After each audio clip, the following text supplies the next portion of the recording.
neno kwa neno mbele yenu. Msimamo wa Chadema kuhusu uchaguzi batili wa tarehe 29 Oktoba mwaka 2025 na kilichojiri baada ya hapo. Namba moja, uchaguzi wa tarehe 29 Oktoba 2025 ni batili na matokeo yake yote lazima yafutwe.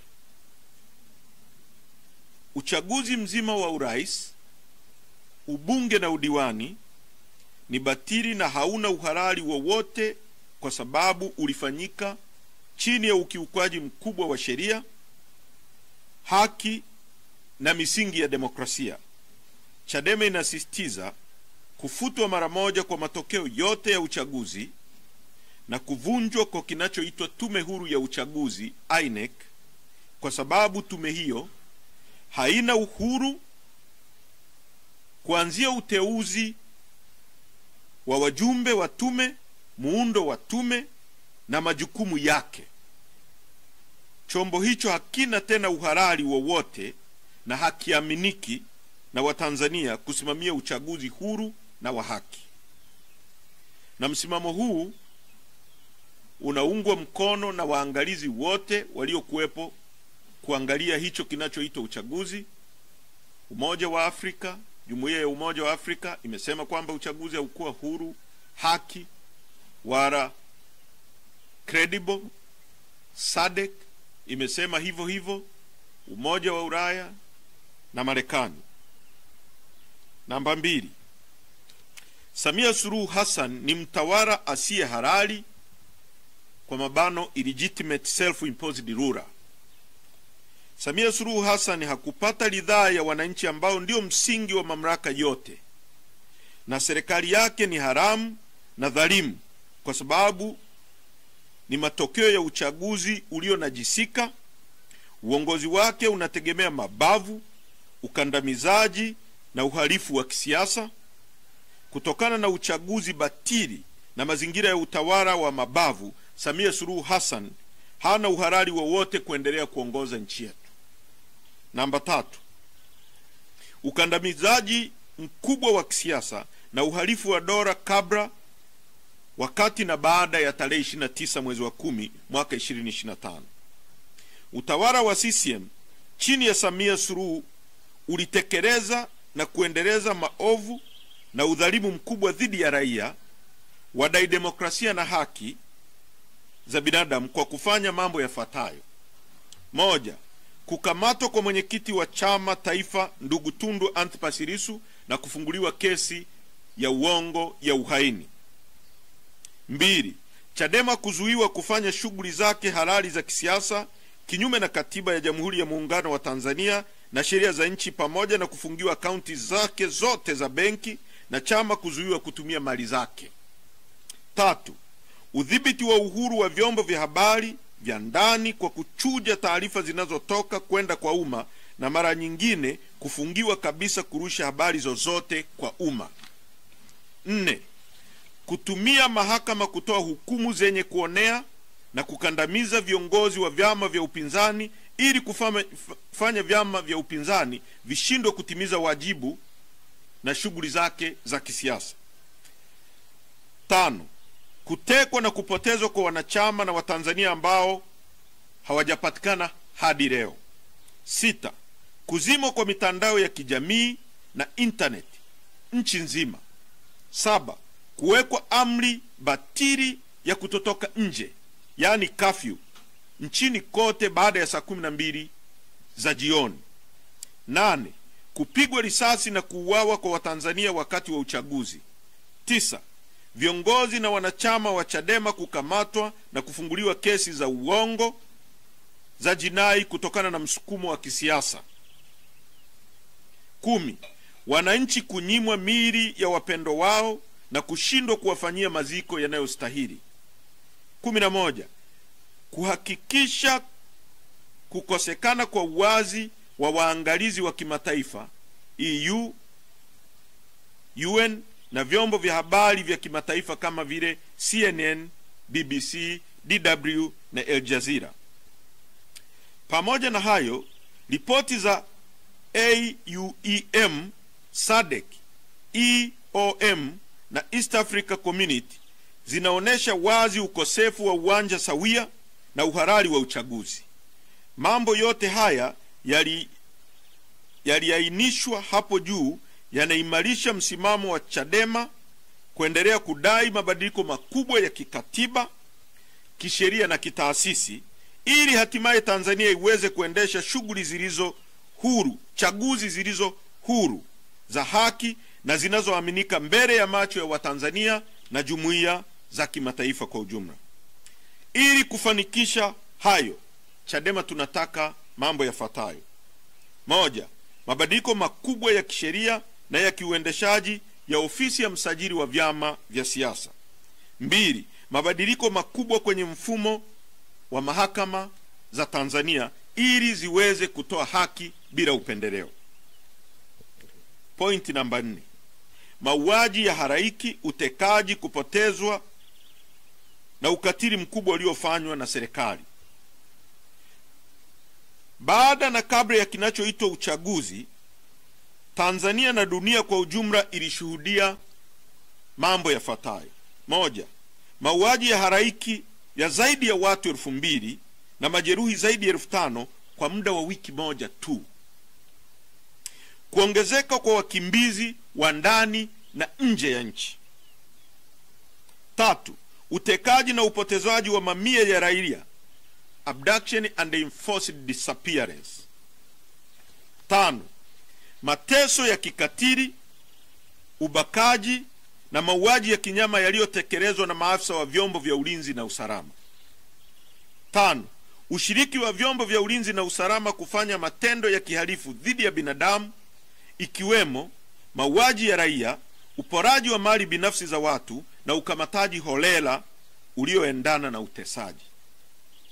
Sasa, Chadema inataka kukomeshwa mara moja kwa operesheni zote za utekaji, mateso, mauaji na upotezaji wa raia. Na Watanzania waliopotea kwa kutekwa waachiwe huru. Tunasisitiza kuwasilishwa na kukabidhiwa kwa familia zote miili ya wapendwa wao waliouawa kabla, wakati na baada ya tarehe 29 mwezi wa 10 ili hatimaye miili hiyo izikwe kwa heshima na desturi za Kitanzania. Chadema inataka uchunguzi utakaofanywa na tume huru inayoaminika yenye wajumbe wa ndani na nje ya nchi ili kubaini ukweli wa idadi ya mauaji, makaburi ya halaiki na kuwajibishwa kwa wote waliofanya uharamia huu. Pointi namba 5. Chadema na Watanzania tunataka serikali ya mpito isiyoongozwa na Samia Suluhu Hassan itakaowekwa chini ya usimamizi wa taasisi huru za kimataifa. Kwa kuwa serikali haina uhalali wowote, Chadema inataka kuanzishwa kwa serikali ya mpito ambayo: moja, haitaongozwa na Samia Suluhu Hassan wala serikali ya CCM, itakayoaminika na Watanzania na jumuiya za kimataifa. Mbili, itasimamiwa na mashirika ya kimataifa yenye kuaminika na yenye uwezo kama vile Umoja wa Mataifa, AU na SADC. Tatu, itarejesha utulivu, haki za kisiasa na za kiraia. 4, itafungua anga ya kisiasa na uhuru wa kujieleza. 5, itaratibu uchaguzi mpya wa kitaifa kwa uwazi, uadilifu na uangalizi huru wa kimataifa. 6, itahakikisha kuachiwa huru kwa wafungwa wote wa kisiasa na wote waliofunguliwa kesi za uongo. 7, itahakikisha kuachiliwa kwa wote waliotekwa nyara na kufichwa katika mahabusu bubu vya siri na wanaopewa mateso yanayoratibiwa na vyombo vya dola. Pointi namba 6. Chadema na Watanzania tunataka uwajibikaji wa wote waliohusika katika mauaji na ukatili, na tunataka mageuzi makubwa ya vyombo vya usalama. Chadema inasisitiza uwajibikaji wa waliopanga, kufadhili, kuagiza, kuratibu na kutekeleza uhalifu. 2. Viongozi wa kisiasa na watumishi wa umma waliotoa amri ya kupigwa risasi kwa Watanzania wenzetu na kuuawa. 3. Maafisa wa juu na chini wa usalama waliohusika moja kwa moja au kwa kufumbia macho matendo ya uvunjifu wa haki za binadamu na mauaji dhidi ya raia. Maafisa wa juu ambao lazima wawajibike au kuwajibishwa ni wakuu wote wa vyombo vya ulinzi na usalama, yaani IGP, CDF, DGTs, kamishna mkuu wa uhamiaji, kamishna mkuu wa magereza, mkuu wa operation na mafunzo wa jeshi la polisi. 5. Aliyekuwa waziri wa mawasiliano, habari, teknolojia na wote waliohusika kuzima mitandao ili kuruhusu mauaji ya kinyama ya halaiki kutokea. Sambamba na hilo, Chadema inataka mageuzi makubwa ya kimfumo, kitaasisi ndani ya jeshi la polisi na vyombo vyote vya ulinzi na usalama vya nchi yetu. Hii inajumuisha kuwa na chombo cha kuvimulika vyombo hivi vyote, yaani oversight body. Point namba 7. Fidia kwa familia zilizopoteza wapendo wao na wananchi waliopoteza viungo vya miili yao.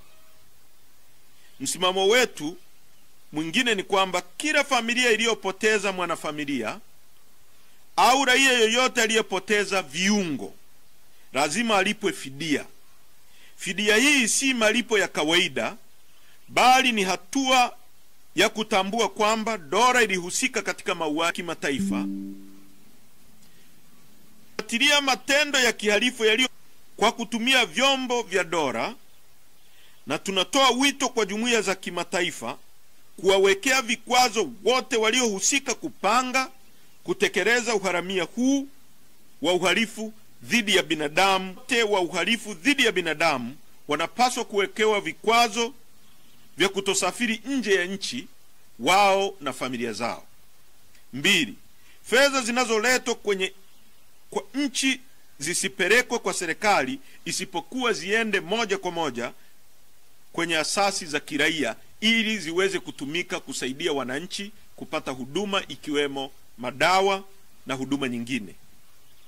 Kwa mchakato shirikishi wa mabadiliko ya katiba ulioongozwa na tume ya Jaji Joseph Sinde Warioba. Namba 9. Chadema inaiomba jumuiya ya kimataifa kufuatilia matendo ya kihalifu yaliyofanywa na serikali ya Tanzania iliyo haramu na dhalimu kwa kutumia vyombo vya dola, na tunatoa wito kwa jumuiya za kimataifa kuwawekea vikwazo wote waliohusika kupanga, kutekeleza uharamia huu wa uhalifu dhidi ya binadamu kama ifuatavyo. 1. Wahusika wote wa uhalifu dhidi ya binadamu wanapaswa kuwekewa vikwazo vya kutosafiri nje ya nchi, wao na familia zao. 2. Fedha zinazoletwa kwa nchi zisipelekwe kwa serikali, isipokuwa ziende moja kwa moja kwenye asasi za kiraia ili ziweze kutumika kusaidia wananchi kupata huduma ikiwemo madawa na huduma nyingine. 3. Vikwazo kwa kuzuia Tanzania kuuziwa silaha, kwa sababu silaha hizo zinatumika kuua wananchi wasio na silaha wanaodai uwepo wa utawala wa sheria, wananchi wanaotaka utawala unaozingatia misingi ya haki, wananchi wanaotaka uchaguzi huru na haki, na Watanzania wanaopinga vitendo vya Watanzania wenzao kutekwa, kupotezwa na kuuawa na vyombo vya dola. Namba 10. Kwa kuwa chama kimezuiliwa kufanya shughuli zake za kisiasa kwa amri iliyotolewa na mahakama yenye lengo la kuingilia uhuru wa kisiasa wa kufanya shughuli kwa mujibu wa katiba ya nchi yetu, na kwa kuwa chama kinatambua kuwa serikali hii ni haramu iliyopatikana kwa gharama ya damu za raia wasio na hatia, na haina uhalali mbele ya umma, Chadema inatoa maelekezo kwa viongozi, wanachama, wafuasi na wananchi wote wanaopenda haki kutotoa ushirikiano kwa kiongozi yoyote wa serikali hii haramu. Inaelekeza viongozi na wanachama wake kutojiingiza kwenye vikao na mazungumzo yoyote na viongozi wa serikali hii haramu wanaotumia njia hizo ili kutafuta uhalali wa kisiasa ambao hawana, kwa sababu hawajachaguliwa na hawana ridhaa ya umma. 11. Chadema inaunga mkono madai ya haki ya makundi yote ya Watanzania ambayo yamekuwa yakitolewa kwa njia mbalimbali. Tunaunga mkono vijana wa Tanzania, Gen Z, viongozi wa dini, wanaharakati na makundi yote katika jamii kuwa nchi hii inahitaji katiba mpya ambayo itatoa suluhisho kwenye matatizo ya muda mrefu ya mifumo ya uchaguzi.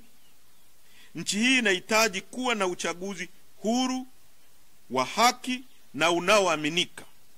Tunapinga vitendo vya kihalifu dhidi ya raia, ikiwemo utekwaji, kukamatwa na kubambikiziwa kesi, uminywaji wa demokrasia na matumizi mabaya ya rasilimali za umma. Watanzania wenzangu, najua yaliyotokea tarehe 29 yamewaumiza sana, yamewanyong'onyeza sana. Nachukua nafasi hii kwa niaba ya chama chetu kuwapa pole, kuwatia moyo na kuwafariji. Yote mliokuwa mnapigania ni halali na ni ya haki. Mmepoteza vijana wenu, mmepoteza viungo na wengine wamepoteza mali zao.